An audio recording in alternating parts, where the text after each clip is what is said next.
आज आपण मराठी व्याकरणमधील समानार्थी शब्द हा टॉपिक पाहूया।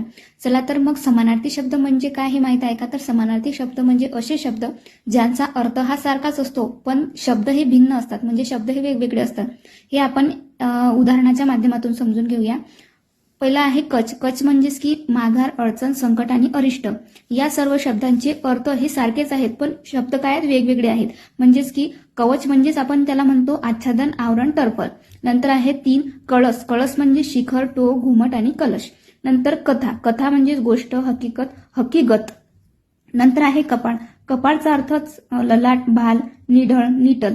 नंतर आहे कमळ। कमळ म्हणजेच की पंकज, अंबुज, नीरज, पदम आणि नलिनी। नंतर आहे कन्या। कन्या म्हणजेच मुलगी, पुत्री, सुता, नयना, तनुजा, आत्मजा, नंदिनी, लेक।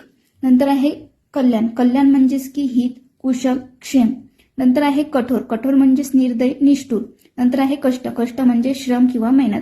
हे शब्द जे होते ना, हे म्हणजे यांचे अर्थ हे समान आहेत, म्हणजे समान अर्थ आहेत पण शब्द हे वेगवेगळे आहेत। याला मराठीमध्ये समानार्थी शब्द असं म्हटलं जातं।